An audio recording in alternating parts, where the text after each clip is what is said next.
চিনিকে আমি যখন 7 মান্থ থেকে সলিড স্টার্ট করেছি, ফল আর সবজি এগুলো আমি চেষ্টা করেছি ওকে নানা রকম সবজি নানা রকম ফল ইন্ট্রোডিউস করানোর, যাতে ও পরে গিয়ে কোনো ট্যান্ট্রামস না করে। তো দেখো চিনিকে আমি বলতে নেই, যা খেতে দিই ও কিন্তু খায়। সেটা প্রচুর পরিমাণে না খাক, বাট একটু হলেও খায়, আর একটু ডাটা ফাটা এগুলো খেতে ভালোবাসে। দেখো কত সুন্দর করে একা একা খাচ্ছে। আমি এই ধরে খাওয়া জিনিসগুলো আমি চেষ্টা করি ওর হাতে দিতে, যাতে ও একা একা খায়। আমাকে অনেকেই পার্সোনালি মেসেজ করে আমি ওকে কী খাওয়াই বা কী দিই না দিই। আমি তাদেরকে মেসেজে রিপ্লাইও করি, বাট নিজে যে পার্সোনালি ভিডিও করব বা কিছু জানাবো সেটা না একদমই হয়ে ওঠে না।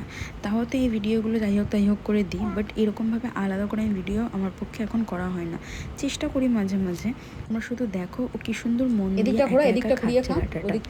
তোমাদের যদি মনে হয় যে আমার কাছ থেকে কিছু জানতে চাও, তোমরা আমাকে কমেন্ট করো, আমি চেষ্টা করব ভিডিও বানানোর। এমনি ইন্ডিভিজুয়াল মেসেজ করলে আমি সেটারও রিপ্লাই তোমাদেরকে দিয়ে দেবো।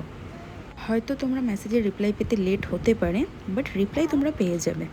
আমার খুব ভালো লাগে যখন আমাকে কেউ জিজ্ঞেস করে যে কী খাওয়াই না খাওয়াই, আর যখন কেউ নিজের বাচ্চাদেরকে আমার চিনির মতো জিনিসপত্র খাওয়ায় বা চিনির মতো রুটিন মেনটেন করে। আমার খুব ভালো লাগে সেটা। চিনি আজকে খাচ্ছিল ভাতের সাথে শুক্তো আর উচ্ছে ভাজা।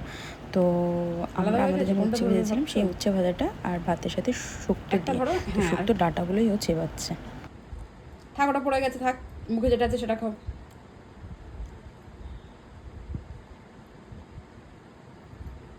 আমি ভালো করে ধরে দিচ্ছি, দাঁড়াও, আমি নিচ্ছি না ধরে দিচ্ছি।